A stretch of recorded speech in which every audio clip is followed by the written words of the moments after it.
আসসালামু আলাইকুম। জনাব ইউনূস সাহেব 2024-এর গণঅভ্যুত্থান, বিপ্লব, স্বাধীনতা এটা পরনির্ভরশীল নয়।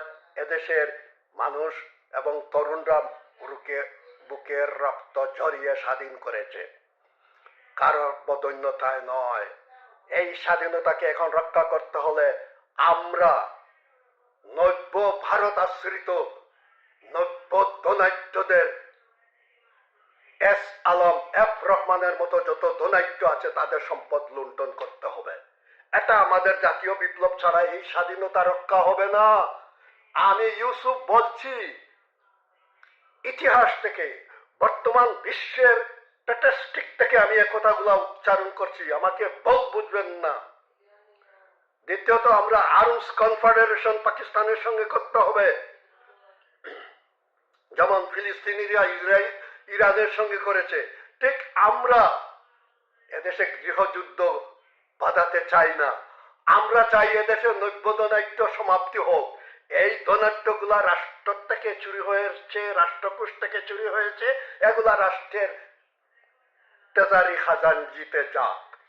তারপরে আমরা আরবস কনফেডারেশন করতে হবে, যেটা দিয়ে ভারতে ইসলাম বিদ্বেষী, মুসলমান সন্ত্রাসী বলে তারা হত্যা, নির্যাতন, মুসলমানের সম্পদ লুণ্ঠন এবং নারায়ে তাকবীরকে নিষিদ্ধ, কুরআন নিষিদ্ধ, মুসলমান তাড়িত, এইসব পদক্ষেপ নিচ্ছে। আর তারা কিছু তাদের নব্য দালাল বাংলাদেশের টাকালুবিদেরকে দিয়ে এদেশে রাজাকার, পাকিস্তানি দালাল, মানবতা বিরোধী বলে এদেশের জ্ঞানী গুণী মানুষকে চিড়িয়াখানায় বন্দি রেখে আয়নাগর দিয়ে এদেরকে হত্যা, খুন, গুম, নির্বাসন। তারপরে এই দেশে 22 লক্ষ কোটি টাকা হাসিনা চুরি করাইয়েছে তার দল তথা সে। এই টাকাগুলো বর্তমানে এই ইউনূস সরকারকে উৎখাত করার জন্য লেলিয়ে দিচ্ছে তারা। বাংলাদেশ থেকে শুরু করে বিশ্বে এবং আন্তর্জাতিক মিডিয়া থেকে শুরু করে বাংলাদেশের সন্ত্রাসীদেরকে লেলিয়ে দিচ্ছে। তবে আমরা বসে থাকবো? আমরা এই নব্য ধনাঢ্যের টাকাগুলা লুণ্ঠন করে সরকারের খাজানজিতে আমরা দিতে আপামর জনগণ একমত হই। তারপরে ভারতকে উপযুক্ত ব্যবস্থা হচ্ছে সামরিক কনফেডারেশন পাকিস্তানের সঙ্গে। দেখুন, ভুল বুঝবেন না, পাকিস্তান যা শিল্প কারখানা এদেশে করেছিল, উন্নয়ন করেছিল, বাংলাদেশ 53 বছর সেটা করতে পারেন নাই। বিএনপি চুরি করেছে, জাতীয় পার্টি চুরি করেছে, এমনকি সরকারি বিসিএস ক্যাডাররা চুরি করেছে, প্রশাসনিকরা চুরি করেছে রাষ্ট্রীয় টাকা অবাধে 30 মাইল স্পিরিটে। তারপরে এদেশে কোনো গণতন্ত্র, কোনো কিছু নেই। হাসিনাকে ভারত একটা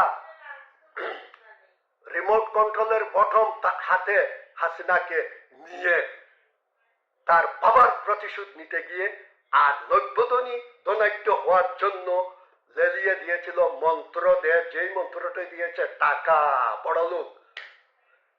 এর নেশাগুর এরা এই ভারতের এই শক্তির টাকালোভী নেশাগুর জুয়াড়ির মতো এরা আচরণ করে বাংলাদেশকে ধ্বংস করে দিয়েছে। তাই আমাদের সামরিক প্রস্তুতি নিতে হবে। ভারতের মতো মুসলিম বিদ্বেষী, পৃথিবীর মানবতা বিদ্বেষী ভারতকে পৃথিবীর থেকে মুছে দিতে হবে। এই শক্তি আমাদেরকে রাখতে হবে।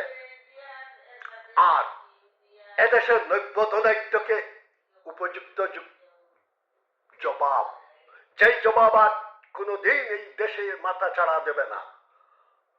বিদায় 24-এর ছাত্র জনতার স্বাধীনতা টিকবে না।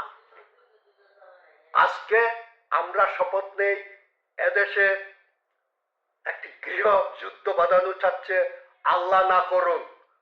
গৃহযুদ্ধ থেকে আমরাই প্রত্যেকটা ধনীকে আগে তার সম্পদ বাজেয়াপ্ত করে রাষ্ট্রকোষে আনতে হবে। রাষ্ট্র যেটা পারবে না, আপনার হাতে এই আইন হাতে নিতে হবে। তাই তারপরে এই 24-এর স্বাধীনতা টিকবে। আর ভারতকে সমুচিত জবাবের জন্য আমরা United Pakistan Bangladesh arms confederation সামরিক শক্তি চুক্তি হয়ে ভারত লিখিত জবাব দেব। আমরা 7 সিস্টার আমাদের হাতে আসবে, পাকিস্তানের জুনাগড় আসবে, পাকিস্তানের কাশ্মীর আসবে, পাকিস্তান নিয়ে যাবে রাজস্থান। এই 3টি আর আমরা এই 7টি বিভক্ত করে দেব। আর ভারতের উগ্র হিন্দুদেরকে পৃথিবী থেকে নিশ্চিহ্ন করার ব্যবস্থা আমরা নিচ্ছি। কেউ ভয় করবেন না, এটা আমরা প্রবাসী, আমি কানাডা প্রবাসী, আমি সেটা বললাম। ইনশাল্লাহ এই পশু শক্তি ভারতকে আগে দক্ষিণ এশিয়ার থেকে সম্পূর্ণ ধ্বংস করে দিতে হবে। আর বাংলাদেশের ডোনেটর দল লন্ডন করে রাজভান্ডারে আনতে হবে। এটাই হবে আমাদের 24-এর স্বাধীনতা, অমর হোক।